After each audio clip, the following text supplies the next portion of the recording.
Ó Pai querido, Pai amado, Pai, entramos aqui na Tua santa presença, Pai, que o Senhor possa nos tocar, Pai, que o Senhor possa usar o Marcelo, Pai, Amém. para nos trazer discernimento, sabedoria, Pai, conhecimento da Tua palavra, Pai, do Teu Evangelho, Pai. O Senhor tem liberdade para agir essa noite, Pai, e que a Tua palavra fique no nosso coração, Pai, em nome de Jesus. Amém. Amém. Amém. Amém e amém. Bom, igreja, semana retrasada, né? Passada a gente não teve. A gente estava terminando, né, o capítulo 9 de Mateus. A gente viu como Jesus, né, andava guiado pelo Espírito Santo, né? Às vezes ele parava para aquela pessoa e às vezes ele não parava. Ele ia onde o Espírito guiava, ele estava sempre pronto para seguir a direção do Pai, né, através do Espírito Santo. A gente leu algumas passagens, né, mostrando isso, que independente de centenas ou milhares de pessoas terem morrido naquele período, ele não ressuscitou a todos, né? Não havia lei para eles serem ressuscitados, né? Ou que nenhuma pessoa podia ser. Ele seguia sempre a direção do Espírito. Às vezes ele ia, às vezes ele não ia, né? A gente leu lá a passagem do Poço de Betesda, né? Onde ele tinha uma multidão de enfermos ali. Ele curou um, né? E foi embora. E você acha que se ele perguntasse, vocês querem ser curados, né? Como ele perguntou para aquele, eles iam responder que não, né? É claro que a resposta seria sim, né? Então, o princípio que ele vivia era sempre ser guiado pelo Pai, pelo Espírito Santo, né? E um dia eu tenho certeza que a gente vai entender todas essas coisas, né? Que a gente vai ver como elas são, não embaçadas como são hoje, né? E aí a gente viu que muitas vezes até as coisas boas que a gente faz, mas pela nossa vontade própria, pode até piorar a situação, né? Em vez de ajudar. Por isso que Jesus sempre era guiado pelo Espírito, né? A gente precisa, como igreja, que hoje é o corpo de Cristo, né? O corpo místico de Cristo, andar da mesma maneira que ele anda, né? Sensível ao Espírito Santo e respondendo à direção do Espírito Santo, né? Às vezes, por causa de algum dom que ele nos deu, a gente acaba achando que a gente tem que ir em todo lugar atender todas as pessoas com esse dom, né? Todas as demandas. Mas não foi assim que Jesus viveu, né? E a gente tem que aprender com a vida dele. A vida de Jesus é o nosso exemplo, né? Quando fala viver pela árvore da vida, é isso, é sempre estar guiado pela instrução do Espírito Santo, né? O Marcão leu para a gente lá um versículo ontem, né, de Isaías 30, né? Quando vocês se desviarem para a direita ou para a esquerda, vão ouvir uma palavra atrás de vocês dizendo: esse é o caminho, ande. É assim que a gente tem que procurar viver, né? O Senhor busca esses que estão buscando mesmo andar no caminho que Ele vai indicar. A gente pode andar como Ele andou e cumprir a vontade de Deus como Ele cumpriu, se a gente andar ouvindo o Espírito Santo, né? E Ele sempre vai nos ajudar a andar nessa maneira, né? E aí a gente vai entrar hoje, a gente parou no 26, a gente vai entrar hoje em Mateus 9, no 27 e no 28. Se alguém puder ler, Mateus 9, 27 e 28. Eu leio, pastor. Amém. É a cura de dois cegos e um mudo. E partindo Jesus dali, seguiram-no dois cegos, clamando e dizendo: tem compaixão de nós, filho de Davi. E quando chegou à casa, os cegos se aproximaram dele e Jesus disse-lhes: credes vós que eu possa fazer isso? Disseram-lhe eles: sim, Senhor. Então é assim, né? Eles primeiro pediram para Jesus ter compaixão deles, né? É interessante que em outra passagem lá no Evangelho de Lucas, Jesus diz: o que que você quer que eu te faça? Né? E aqui ele está falando: vocês creem que eu posso fazer isso, né? Então, a gente precisa, igreja, ser sempre específico com o Senhor, sabe? Tipo assim, eu sou cego, eu quero ver, sabe? A gente não pode pedir as coisas assim, generalizando, sabe? Perdoa meus pecados. Não é assim que a gente fala com o Senhor. É tipo assim, pai, eu sou escravo da pornografia, me tira desse inferno, sabe? Pai, eu tô sendo desonesto, me livra disso, né? Pai, eu sou invejoso, me livra disso, pai, né? Então, a gente não pode ficar fazendo orações genéricas de me perdoa, a gente precisa ser específico, senão nós não vamos sair desse lugar comum, né? Jesus falou lá em Lucas, o que que você quer que eu lhe faça? Né? Então, eu vou até abrir, queria abrir um versículo, nem estava aqui no escopo, o Adri vai dar até bronca aí, João, 1 João 1,7. Não, a gente precisa gastar um pouquinho de tempo aqui, que isso é muito importante, igreja. 1 João 1,7, se alguém puder ler.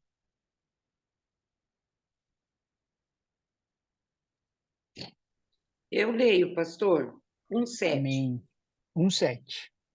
Este veio para testemunho, para que testificasse da luz, para que todos crescem por ele. Esse Se porém andamos na luz, como ele na luz está. 1 João 1,7. é, não, esse que o senhor falou, não é o 8? O 7 no meu está aqui assim, ó. Este veio para testemunho, para que testificasse da luz, para que todos crescem por ele. Então, lê o 8. Não era ele a luz, mas para que testificasse-se da luz. Está muito diferente a versão? Não, eu acho que estamos com o texto errado. Então, ó, É. 1 João.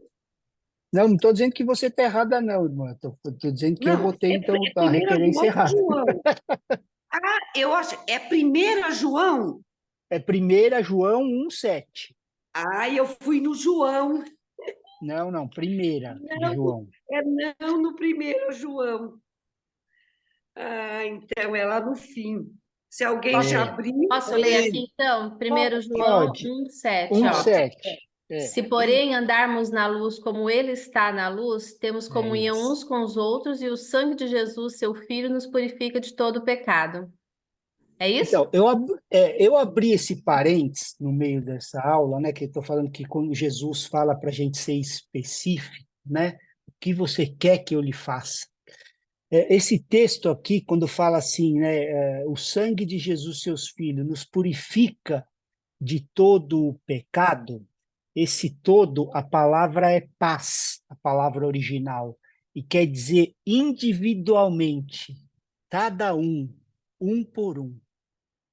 Essa é a tradução, né? Então, assim, purificado de cada um dos pecados individualmente, igreja.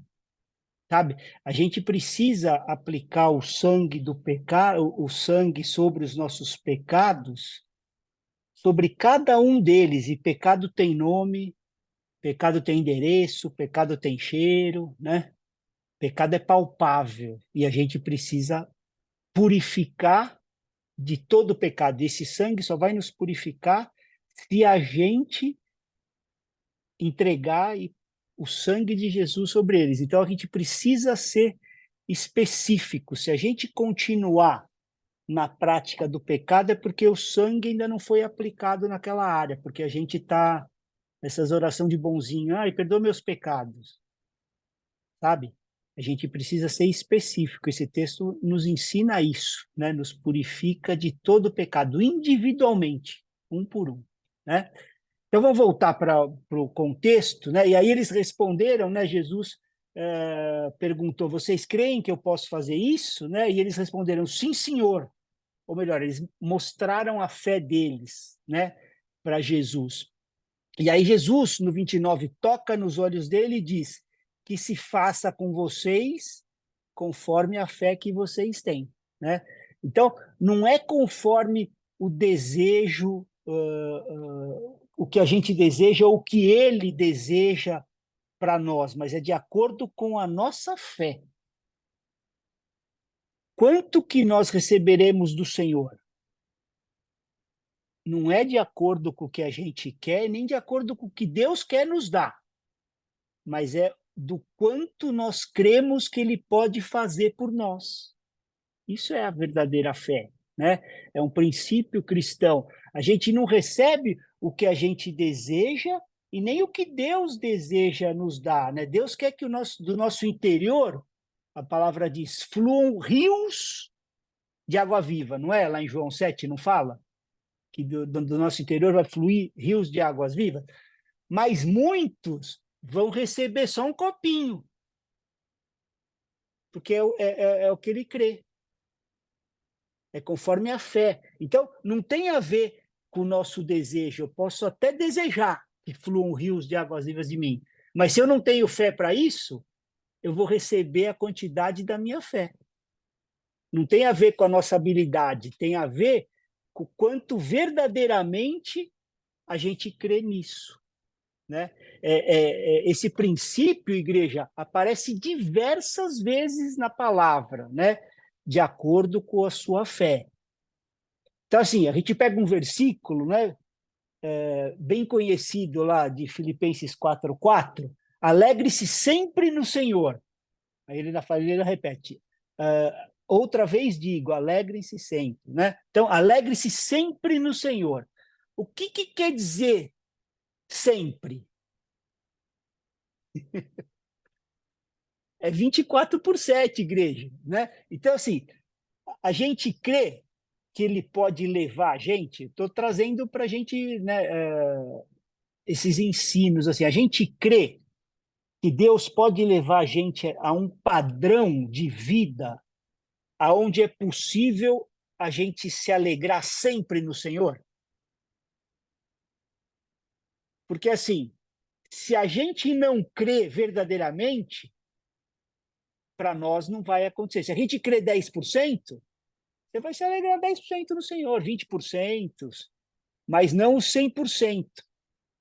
Esses que creem que o Senhor pode nos dar uma vida onde você pode se alegrar sempre nele, vão viver essa vida gloriosa.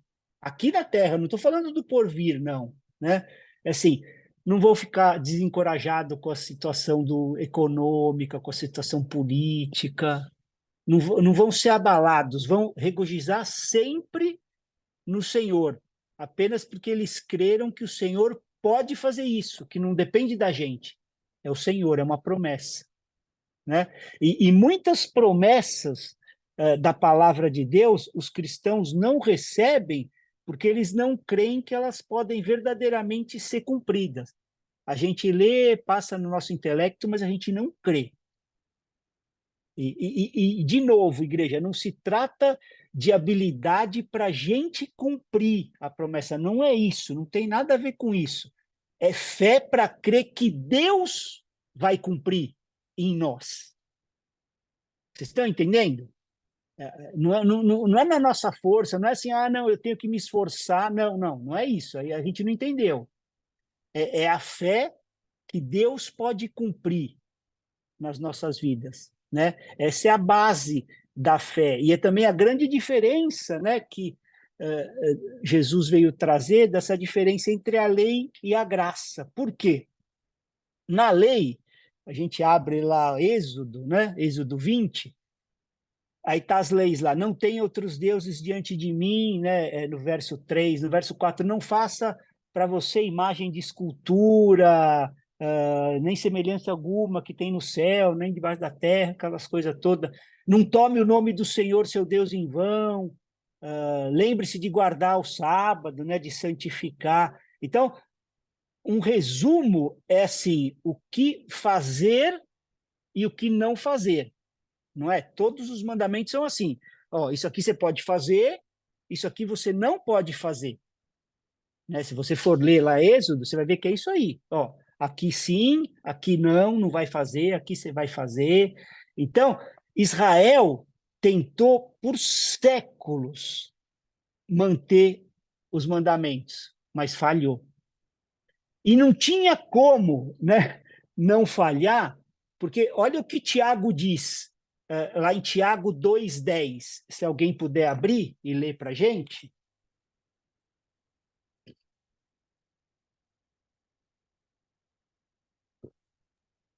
Eu leio. Pois quem guarda toda a lei, mas tropeça em um só ponto, se torna culpado de todos. Então não tem como cumprir. A mesma coisa aqui, ó, pega essa garrafa, ela tendo um furo ou 10 furos, é a mesma coisa. Ela vai esvaziar. Né? Então, eu não guardando um, eu já tropecei na lei. Então, a nova aliança é completamente diferente, né? E em Hebreus 8, eu bato nessa tecla, igreja, porque assim, a maioria das igrejas vive a velha aliança com uma roupagem moderna. São religiosos modernos, não entenderam a nova aliança, essa é a verdade, né? Então, assim, Hebreus 8, 7, fala assim, ó, vou ler aqui na minha versão. Porque se aquela primeira aliança tivesse sido sem defeito, de maneira alguma estaria sendo buscado lugar para uma segunda aliança.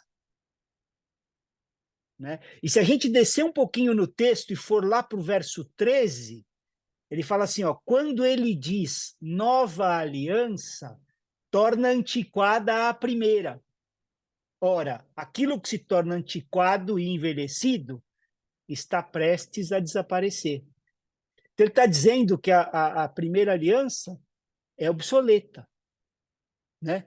A nova aliança não está baseada em faça isso e não faça isso. Essa é a grande diferença. Né? A nova aliança é assim, vocês estão comigo em Hebreus 8, né? Quem pode ler Hebreus 8, de 10 ao 12? Esse pedacinho que eu pulei aqui, ó. Hebreus 8, de 10 ao 12. Vou ler. Amém. Porque esta aliança que farei com a casa de Israel, depois daqueles dias, diz o Senhor, imprimirei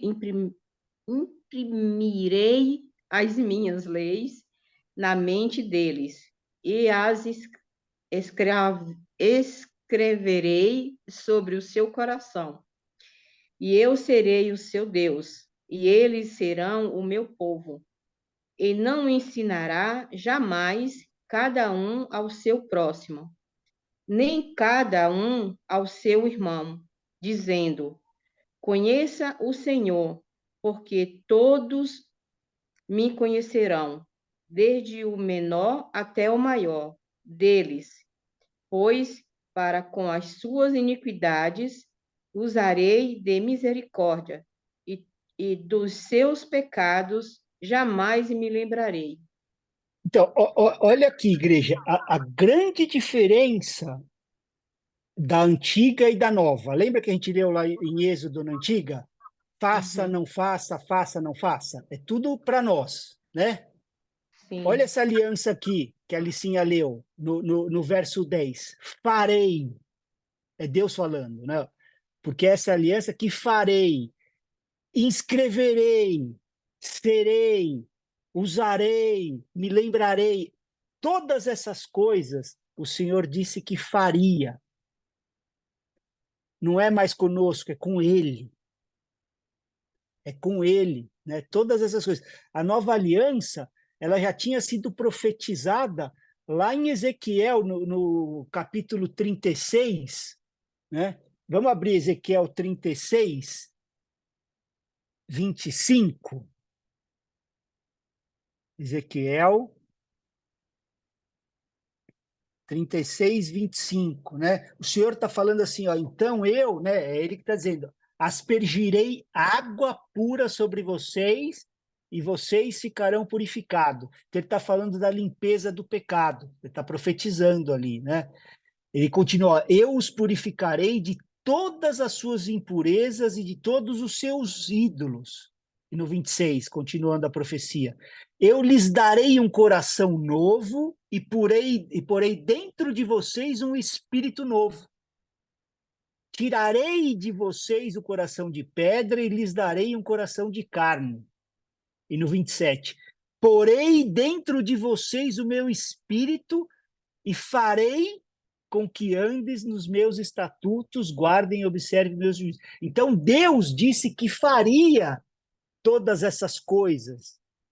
E as pessoas continuam indo na igreja para ouvir o que pode e o que não pode fazer. Estão lá em Êxodo. É só isso que eu ouço. Ô, pastor, mas e isso? E tatuagem? Não, né? Não entenderam. Então, lá o não pode, pode, pode.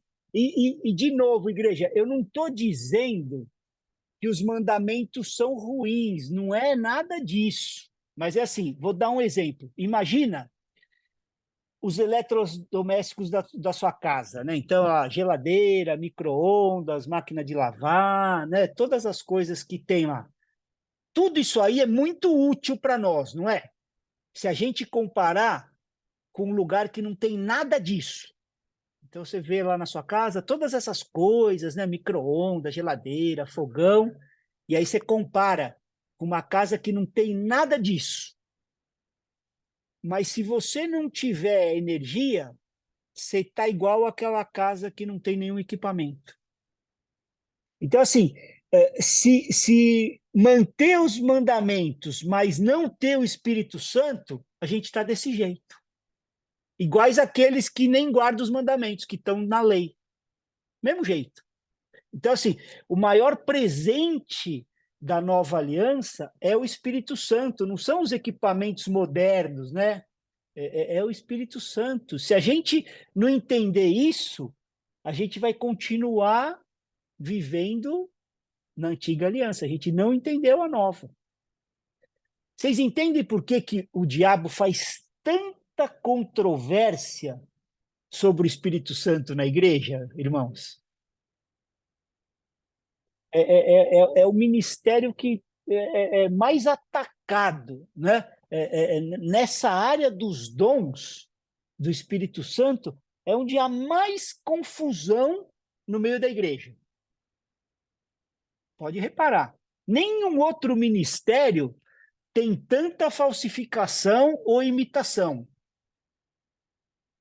E por que o diabo faz isso? Porque ele sabe o quanto é valioso, igreja. Né? Então, assim, quem vai falsificar latão? Os caras vão falsificar joia de ouro, né?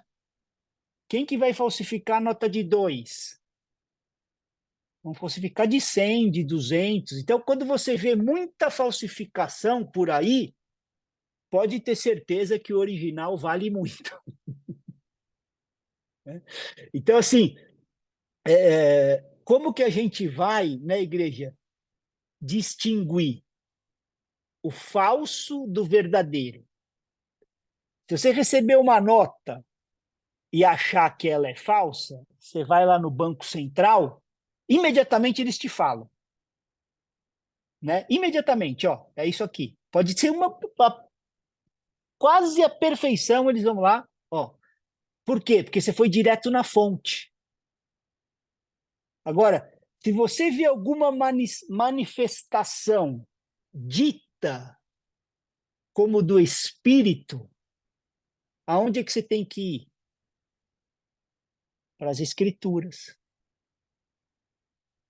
Entendeu? Jesus fazia isso. E a gente acha que, não, eu sei discernir.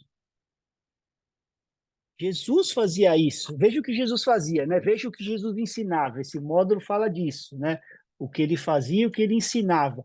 Veja o que os apóstolos faziam e o que os apóstolos ensinavam. Esse teste é infalível, igreja. Se a resposta for não para qualquer uma dessas questões aqui, Jesus não fazia, Jesus não ensinava, os apóstolos não faziam e os apóstolos não ensinavam, questione.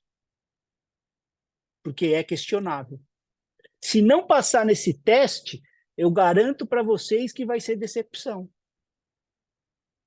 A palavra de Deus, igreja, é a nossa diretriz, né? Então ele fala assim, Jesus, vocês creem que eu posso fazer isso? E o que aconteceu? Vamos lá no verso 30, Mateus 9, 30 e 31, se alguém puder ler.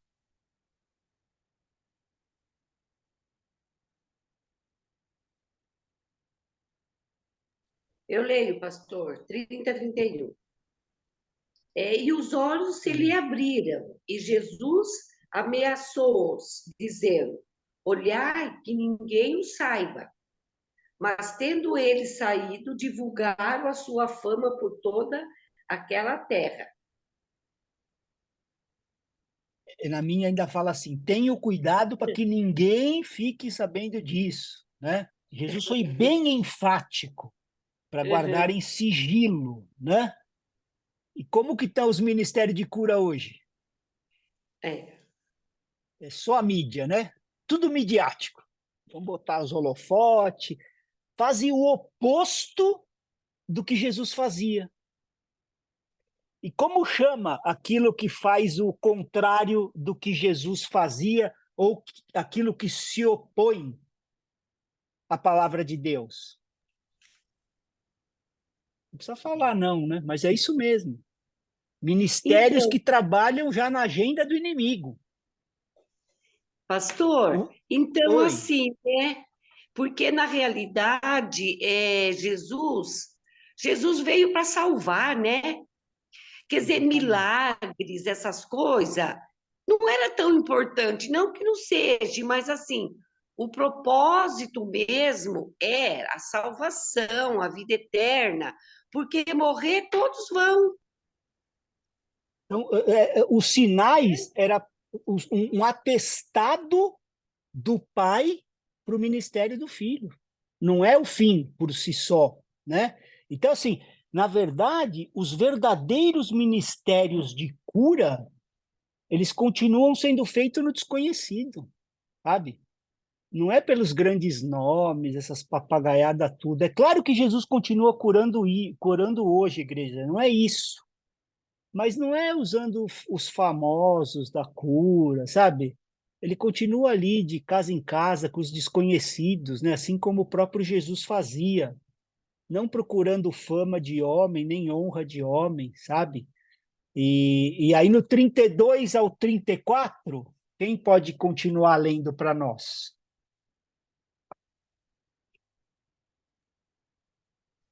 Quer que eu Pode continue? continuar, por favor. E havendo-se-lhes retirado, trouxeram-lhe um homem mudo e endemoniado. E, expulso o demônio, falou mudo, e a multidão se maravilhou, dizendo: nunca tal se viu em Israel. Aí no 34 também. Mas os fariseus diziam: ele expulsa os demônios pelo príncipe dos demônios. Brincadeira, né, meu?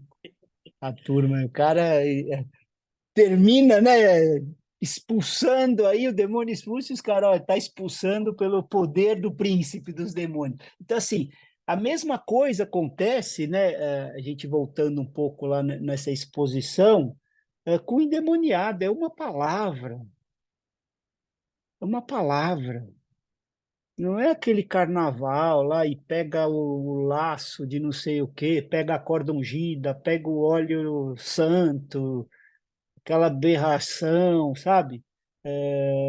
E, cara, aqui, ó, Jesus chamado de maioral dos demônios, ou príncipe dos demônios, e não estava nem aí.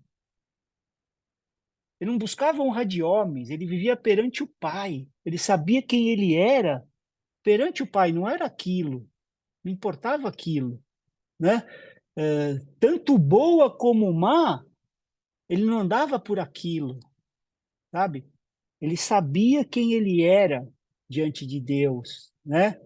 E aí no 35, quer continuar lendo, né, Teresa, o último versículo aqui? Continuo.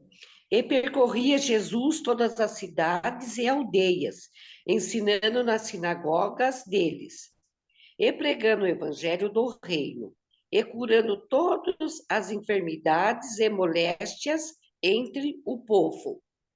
Então, 36 assim, também? a gente vai continuar no 35, eu queria Ah, só abrir um parente aqui, pregando o evangelho do reino, né, do reino de Deus ou do reino dos céus, né? Várias vezes a Bíblia traduz como reino de Deus ou reino dos céus, é a mesma coisa, né? Esse aqui é o evangelho que João Batista estava proclamando, sabe? Bênção material e cura, essas coisas, já eram pregados na antiga aliança, igreja. A gente precisa entender isso, que as igrejas continuam pregando o velho evangelho de Deuteronômio 28. Continua a mesma coisa, ó, você não vai dar o dízimo, você não vai servir na igreja, você não vai prosperar, vai vir o gafanhoto, você vai adoecer. Continua nisso. É o evangelho do reino da terra. Só jogando as coisas terrenas. Tudo é na troca das coisas terrenas, né? Você precisa dar isso, porque senão vai vir o gafanhoto. E não sei o quê. Se você não servir aqui, você não vai prosperar lá fora. É tudo o evangelho do reino da terra. Sempre prometendo coisas terrenas. Mas não é esse o evangelho do reino do céu. É outro evangelho. O evangelho do reino é aquele que vai te dar uma vida aqui na terra celestial. Você já começa a acessar daqui, né? E se você crê nisso, aquilo que a gente viu lá no comecinho, Deus vai fazer isso para você. Vocês viram a diferença brutal no estabelecimento da antiga e da nova, né? Faça isso, faça aquilo, não faça isso. Eu farei, eu escreverei, eu porei. Tudo com Deus. É a gente crer. Se você crê, Deus fará isso para mim e para você. Esse é o evangelho que Jesus pregou, né? Só que assim, multidões e multidões só ouviram sobre o perdão de pecado. Essa é a situação da igreja, né? Então, a pessoa muda um pouco o jeito de vestir, né? Tira um pouco de acessório, dá uma maneirada na maquiagem, no decote, né? O cara muda o linguajar, né? Mas o evangelho do reino não é isso. Não se trata de alguns ornamentos que eu deixei de usar, né? Não se trata de eu falar em línguas, porque assim, muita gente fala em língua estranha no culto, mas na língua natal em casa continua gritando com o cônjuge, amaldiçoando os filhos. É ou não é? Maldizendo os outros, fofocando. Esse não é o evangelho do reino. Se não tivermos o reino nas nossas casas, que evangelho é esse? Né? É o evangelho de domingo que eu vou lá e xalamanaia? Então, assim, no reino não tem murmuração, gritaria, desdenha, né? Então, o reino de Deus inclui falar em línguas, profecias, né? Todos os dons. Mas o mais importante é que ele nos capacita para a gente controlar a nossa língua natal. Entendeu? Ele nos livra da ira, ele nos livra da inveja, da amargura, porque essas coisas não existem no céu e o reino é do céu. Entendeu? Mas ele trouxe para nós. Então, ele nos liberta das prisões desse mundo, dessas coisas, da pornografia, da maledicência, né? E aí no 36, ele diz assim, ó, ao ver as multidões, Jesus se compadeceu delas, porque estavam aflitas e exaustas, como ovelhas que não têm pastor. E no 37, então Jesus disse aos seus discípulos, a seara é grande, mas os trabalhadores são poucos. Olhe ao redor, igreja, e vejam a situação da cristandade hoje. Vê se não estão assim, como ovelhas sem pastor, desencorajados, deprimidos, né? Por quê? Porque a maioria dos pastores hoje não estão conduzindo a verdes pastos, a palavras de vida. Só estão movidos pelo interesse. Eu preciso multiplicar, eu preciso crescer, eu preciso do dízimo, eu preciso não sei o quê. Eles não se preocupam com as ovelhas, mas com o que as ovelhas podem trazer para o ministério. Essa é a situação. Mas nesse caso, o que a gente tem que fazer? Ó, no 38. Por isso peçam ao Senhor da seara que mande trabalhadores para a sua seara. Então, assim, é orar a igreja para o Senhor mandar. Lembra daquele eu farei, eu escreverei, eu... Porque se formos nós, ele nos capacita a sermos pastores dessa nova aliança e nos manda para a seara. Senão ele manda trabalhadores para essa seara, né? E aí, dito isso, nós entramos no 10, Mateus 10. E esse aqui, a gente precisa de espírito de sabedoria e de revelação, né? Que o Senhor derrame da sua graça, salvífique da graça comum, para que a gente possa entender todas essas coisas. Porque ele está falando de uma comissão aqui, e que a igreja faz muita confusão nisso. Eu queria que alguém lesse.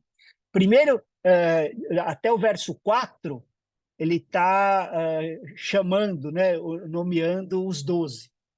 E aí depois ele envia com as instruções.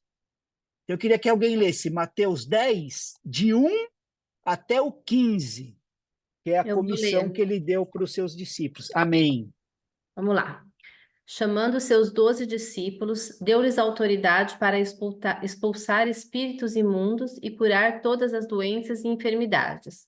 Estes são os nomes dos 12 apóstolos. Primeiro Simão, chamado Pedro, e André, seu irmão. Tiago, filho de Zebedeu, e João, seu irmão. Filipe e Bartolomeu. Tomé e Mateus, o publicano.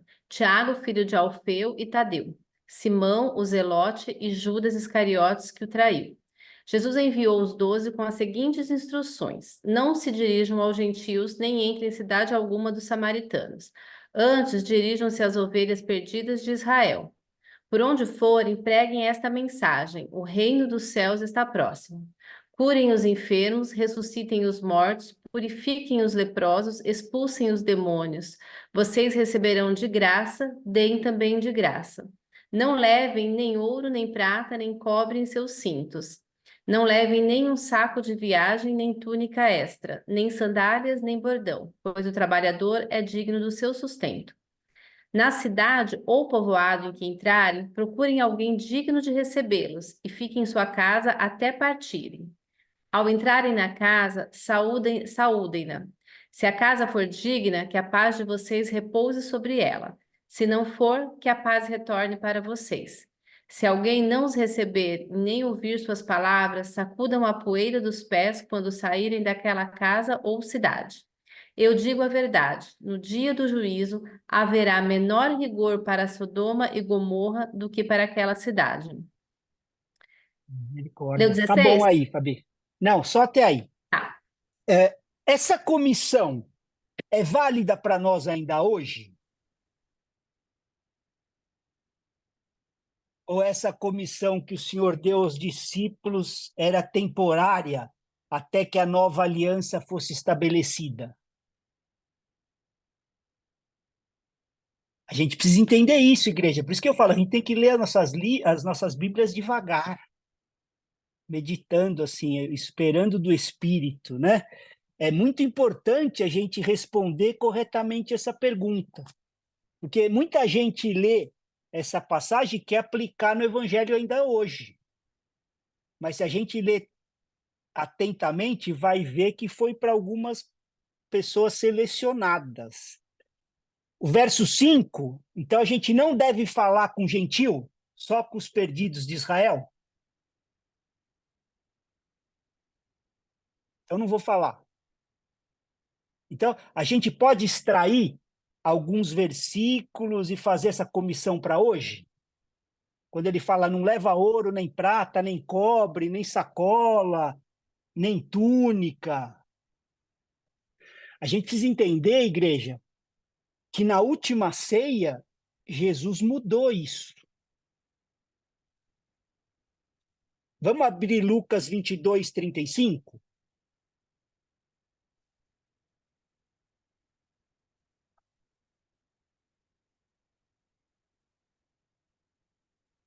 Diz assim na minha versão, ó.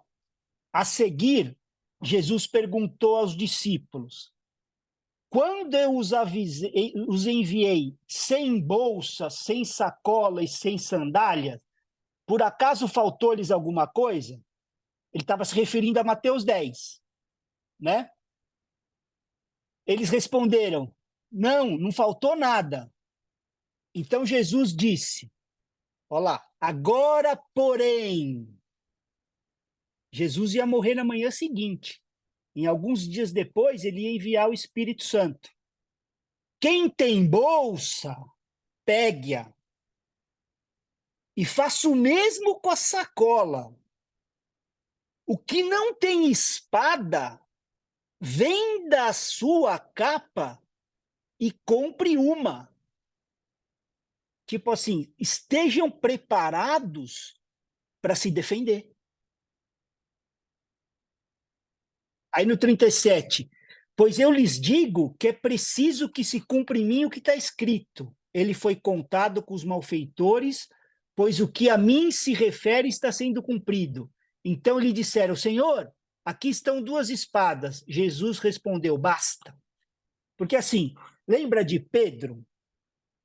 Se a gente viver pela espada, nós vamos morrer pela espada.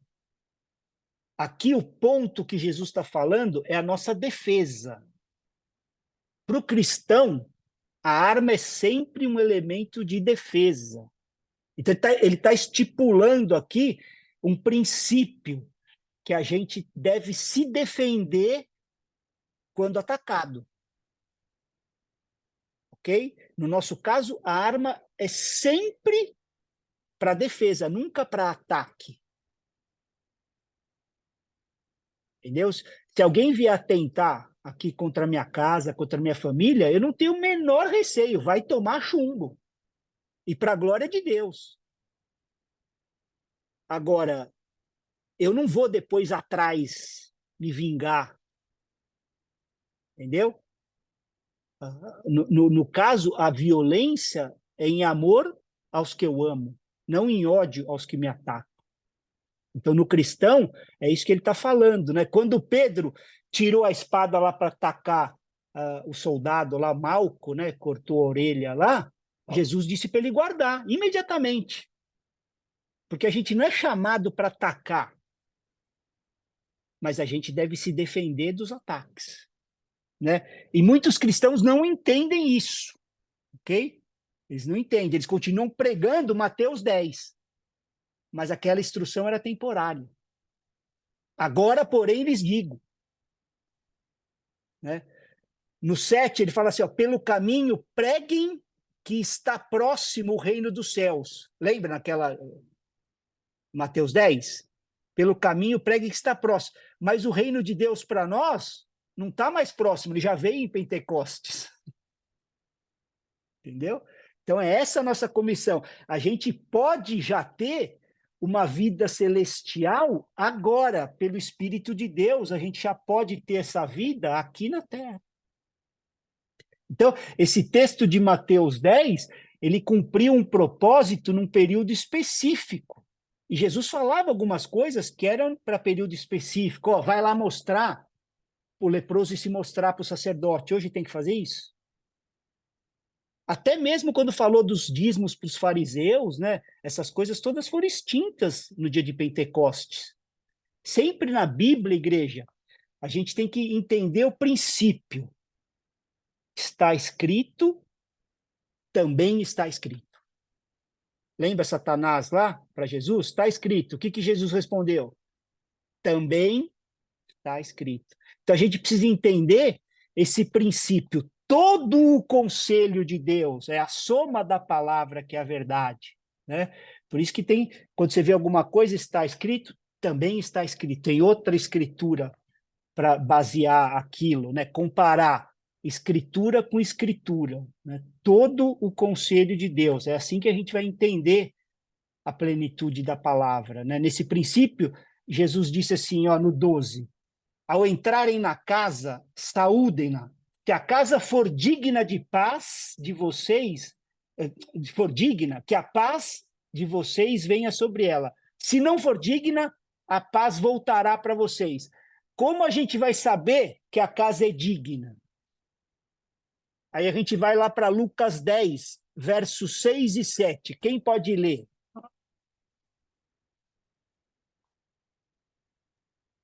Eu leio. Amém. Se houver ali um filho que ama a paz, sobre ela repousará a paz de vocês. Se não houver, a paz voltará sobre vocês. Fiquem na mesma casa, comendo e bebendo do que eles tiverem, porque o trabalhador é digno do seu salário. Então aqui já começa a explicar um pouquinho melhor. Se houver ali um filho que ama a paz, né? Porque é raro encontrar uma casa assim. Por isso que ele falou, ó, se encontrar, fica. Isso desde aquele tempo, né? Válido até hoje. E Deus continua procurando por lares de paz, sabe? E essa paz, a responsabilidade maior é do homem da casa, é do marido, é do pai, né? Essa é a coisa mais importante na vida de um homem, construir uma casa de paz, sabe? O que isso quer dizer para nós, termos práticos? Sem gritaria, sem confusão, sem contenda, sem murmuração. Apesar de todas as pessoas serem responsáveis por isso, o encargo é do filho da paz, do homem da casa. A responsabilidade, né? E Deus procura por esses lares. E as pessoas que rejeitarem isso, a gente acabou de ler lá, ó, verdade lhes digo, haverá menos rigor para Sodoma e Gomorra no dia do juízo do que para aquela cidade. Entenderam? O negócio é sério. Vocês conhecem a história de Sodoma e Gomorra, né? Então, assim, vamos para o verso 16, esses princípios, né, que se aplicam hoje, quando ele fala assim, né? Eis que eu os envio como ovelhas para o meio dos lobos. Estão comigo? Então, assim, os cristãos, eles são enviados ao mundo como ovelhas no meio de lobos. Desse jeito mesmo. Desamparado, totalmente dependentes de Deus. Não é dependente de nós mesmos. Ele não está enviando lobo para as ovelhas, como alguns pastores fazem hoje, né? A Babilônia é cheio de lobo, mas o verdadeiro cristianismo vai nos tornar ovelhas. E aí ele fala assim, ó, portanto, sejam prudentes, algumas versões sábias, né? Como as serpentes e simples como as pombas. É interessante Deus usar, né, o mundo animal para ensinar a gente, né? Ovelha no meio dos lobos, né? Prudente como a serpente, simples como a pomba. Então a gente precisa saber andar entre os homens, igreja. Estar atento e não ser trouxa, sabe? Muita coisa que parece como caridade cristã, você sabe para onde vai? Atentos como as serpentes. A gente deve aceitar o que é verdadeiro e rejeitar o que é falso. E, ao mesmo tempo, inocente como pomba, mas ciente da maldade humana. A gente não pode ter esse comportamento de, não, se eu sei que está errado, não vamos fazer. Por que eu vou dar meu dinheiro se eu não sei onde é o fim?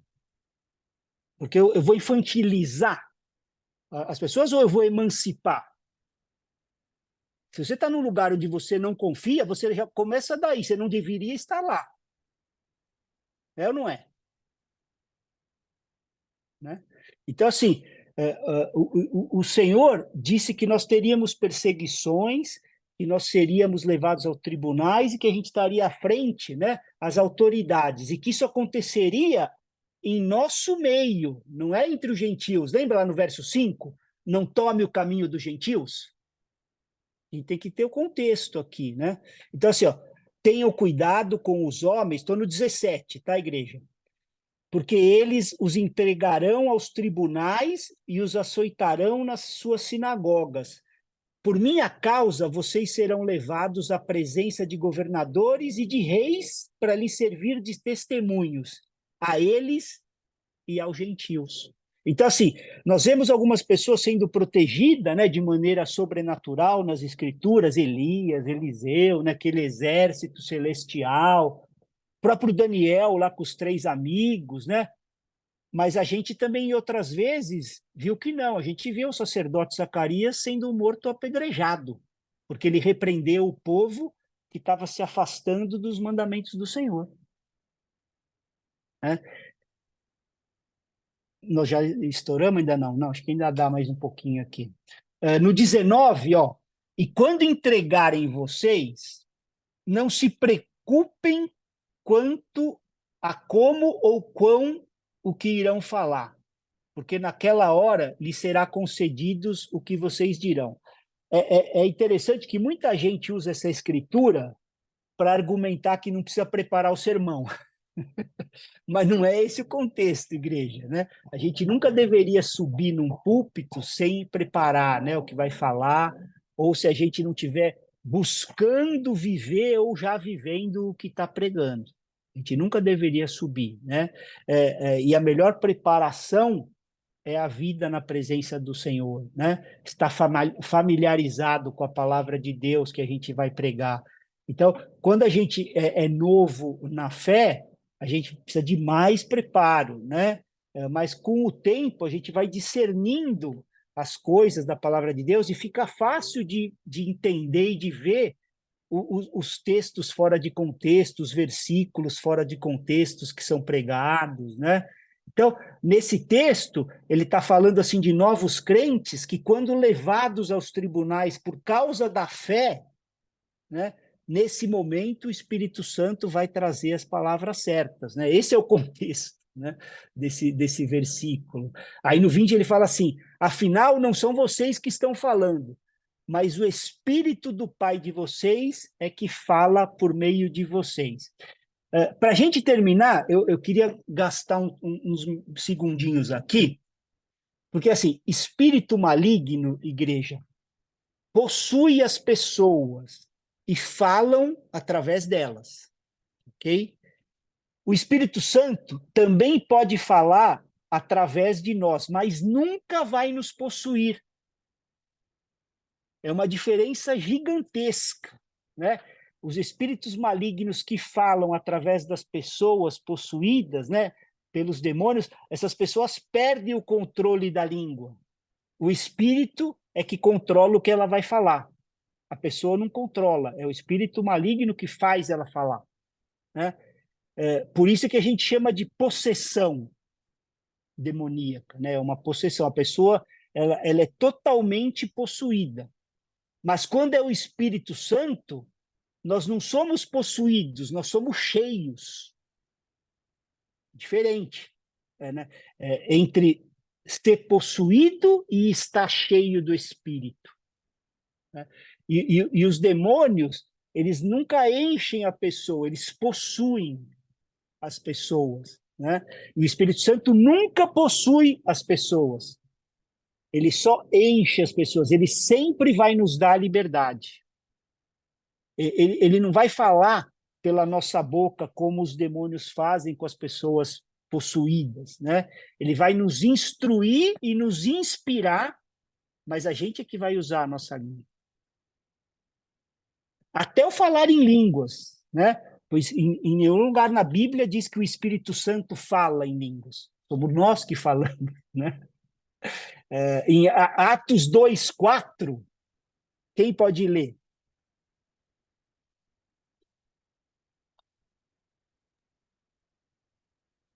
Eu posso. Todos ficaram cheios do Espírito Santo e começaram a falar em outras línguas, segundo o Espírito lhes concedia o que falasse. Então, é assim que é o falar em línguas genuíno, né? A gente fala para Deus, mas somos nós que controlamos a nossa língua. O Espírito Santo é que nos concede, né? Todos ficaram cheios do Espírito Santo e começaram a falar em outras línguas, né? Então, com os demônios é diferente. Ele é que controla o que a pessoa fala, né? E ele faz até as pessoas falarem em outras línguas. Eu já tive essa experiência lá no Ágape, numa ministração, e uma pessoa estava orando lá em línguas, lá num processo lá, e o endemoniado começou a falar em línguas, as mesmas línguas.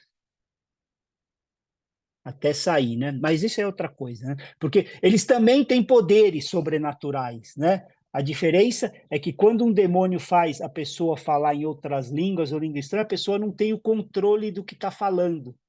Mas quando é o Espírito Santo que nos dá outras línguas, nós temos o controle, porque o fruto do Espírito é o domínio próprio. E ele nunca vai contra o seu fruto. Amém? O Espírito Santo concede o falar em línguas, né? Mas nós é que controlamos a nossa língua, ele nos dá o controle, né? A diferença é que os demônios te possuirão e falarão por você, e o Espírito Santo te encherá para você falar por ele, né? A gente estourou, eu queria até terminar aí até o 25 aqui, mas a gente continua a aula que vem. Então a gente para aqui, porque já passou aí quase 5 minutinhos. E aí eu posto a aula quando a gente terminar, e a gente vai, se Deus permitir, a gente termina esse capítulo 10 aí a semana que vem. Amém?